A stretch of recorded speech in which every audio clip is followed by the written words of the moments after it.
नमस्कार। आज 29 अगस्त 2025 है और हम टर्बो टाइम्स से मिली कुछ अहम खबरों पर गहराई से बात करेंगे। नमस्कार। जी हाँ, आज कई महत्वपूर्ण घटनाएं हुई हैं जिन पर बात करना जरूरी है। तो चलिए समझते हैं कि इन खबरों का मतलब क्या है और इनका असर क्या हो सकता है। शुरुआत करते हैं एक बहुत ही दुखद खबर से, वैष्णो देवी से। हाँ, वैष्णो देवी में जो हुआ वो वाकई दिल दहलाने वाला है। बिल्कुल। अधकवारी इलाके में सुना है रिकॉर्ड बारिश हुई और फिर बादल फटा। जी, और उसके बाद भयानक भूस्खलन, लैंडस्लाइड। और जो आंकड़े आ रहे हैं वो तो बहुत ही चिंताजनक है। 38 से ज्यादा श्रद्धालुओं की दुखद मृत्यु की खबर है। हाँ, और ये आंकड़ा शायद अभी और बढ़ सकता है क्योंकि बचाव कार्य तो चल ही रहा है। बचाव दल लगातार काम कर रहे हैं, शव निकाले जा रहे हैं, घायलों को जम्मू भेजा गया है। प्रशासन ने भी तेजी दिखाते हुए स्कूल, कॉलेज, यूनिवर्सिटी सब बंद कर दिए हैं। जरूरी भी था। हाँ, और जेके बोस बोर्ड की परीक्षाएं भी टाल दी गई हैं। ये स्थिति की गंभीरता दिखाता है। लोगों से अपील की जा रही है कि यात्रा न करें और जो नदी किनारे हैं वो सुरक्षित जगहों पर चले जाएं। ये घटना ना हमें कई चीजों की याद दिलाती है।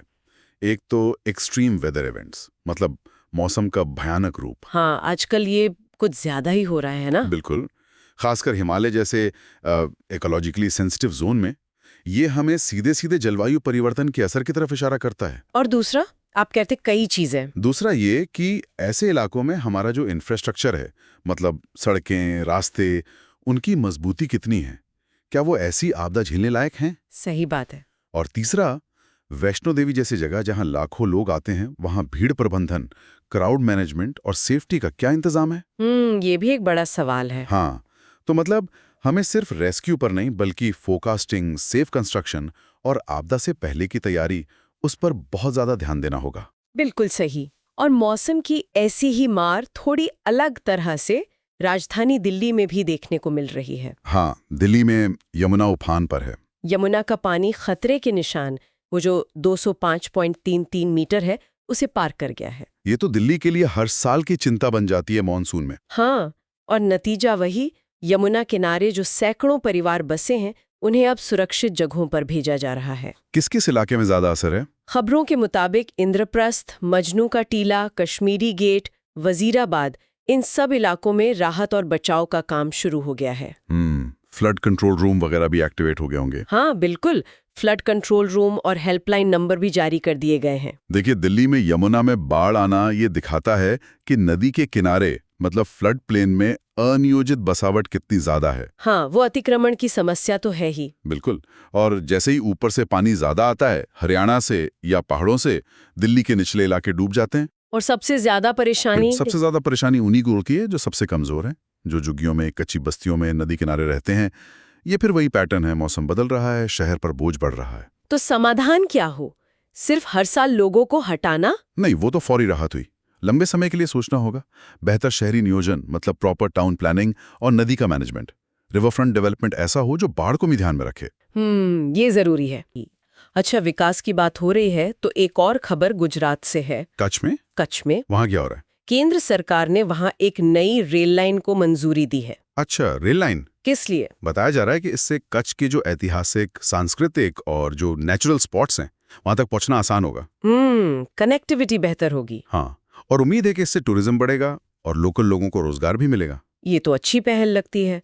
कच्छ वैसे भी अपनी यूनिक संस्कृति और रण के लिए मशहूर है। हाँ, रेल कनेक्टिविटी बढ़ने से ना सिर्फ टूरिस्ट को फायदा होगा, बल्कि वहां के स्थानीय व्यापार, हैंडीक्राफ्ट्स वगैरह को भी जरूर बढ़ावा मिलेगा।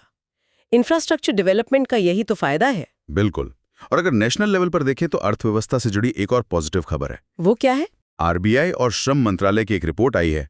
उसके मुताबिक पिछले फाइनेंशियल ईयर यानी 2023-24 में इंडस्ट्रियल एम्प्लॉयमेंट रेट, मतलब औद्योगिक रोजगार दर 5.9% बढ़ी है। अरे वाह, 5.9%, ये तो काफी अच्छा आंकड़ा है। हाँ, और रिपोर्ट कहती है कि सबसे ज्यादा ग्रोथ आईटी, मैन्युफैक्चरिंग और रिटेल सेक्टर में हुई है।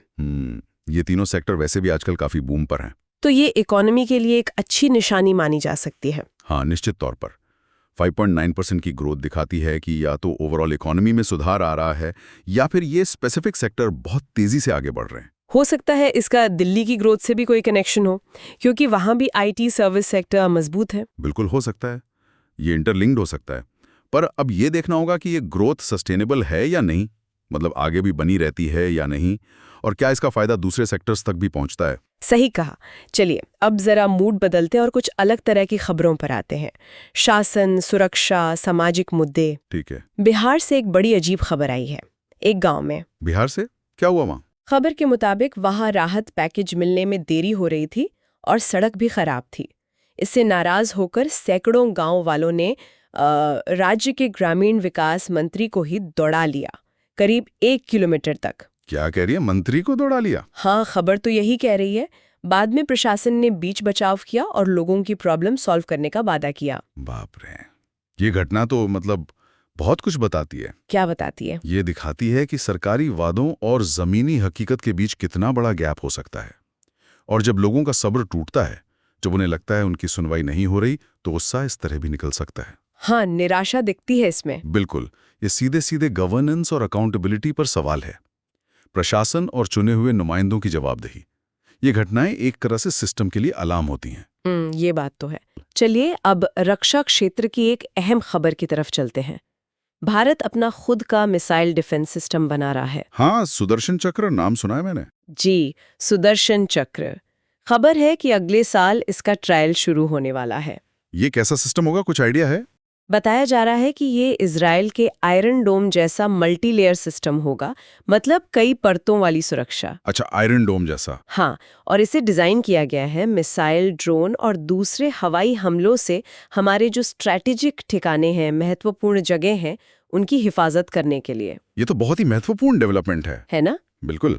अपने देश में ही इस तरह की एडवांस्ड डिफेंस टेक्नोलॉजी डेवलप करना, ये किसी भी देश की नेशनल सिक्योरिटी के लिए बहुत बड़ा कदम होता है। आत्मनिर्भरता की तरफ भी एक बड़ा कदम है ये। निश्चित रूप से।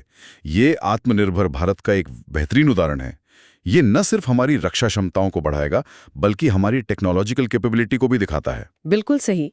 और अब आखिर में चलते चलते खेल जगत की कुछ सुर्खियां बटोर लेते हैं। हाँ, स्पोर्ट्स में क्या चल रहा है? सबसे बड़ी खबर तो ये है कि कैबिनेट ने 2030 कॉमनवेल्थ गेम्स की मेजबानी के लिए भारत की दावेदारी को हरी झंडी दे दी है। अरे वाह, 2030 कॉमनवेल्थ गेम्स भारत में। जी हाँ, और उम्मीद है कि अहमदाबाद इसका मुख्य आयोजन स्थल होगा। ये तो बहुत बड़ी बात है, स्पोर्ट्स इंफ्रास्ट्रक्चर के लिए भी अच्छा होगा। हाँ बिल्कुल। और भी कई खबरें हैं, जैसे जम्मू कश्मीर के पुलवामा में पहली बार डे नाइट क्रिकेट मैच खेला गया। पुलवामा में डे नाइट मैच, ये तो बहुत पॉजिटिव साइन है। हाँ, माना जा रहा है कि वहाँ हालात सामान्य हो रहे हैं, उसका संकेत है ये। फिर शूटिंग में अनीश भनवाल ने एशियन शूटिंग चैंपियनशिप में सिल्वर मेडल जीता है। बढ़िया, अनीश तो लगातार अच्छा प्रदर्शन कर रहे हैं। क्रिकेट से एक और खबर है, आर अश्विन, दिग्गज स्पिनर, उन्होंने आईपीएल से संन्यास ले लिया है। अच्छा, अश्विन ने आईपीएल छोड़ दिया। एक युग का अंत कह सकते हैं आईपीएल में। और फुटबॉल में फीफा ने आईएफएफ यानी हमारे ऑल इंडिया फुटबॉल फेडरेशन को अल्टीमेटम दिया है। अल्टीमेटम किस बात का? 30 अक्टूबर तक अपना नया संविधान लागू करने को कहा है, वरना कार्रवाई की चेतावनी दी है। ओह, ये तो गवर्नेंस का मुद्दा है।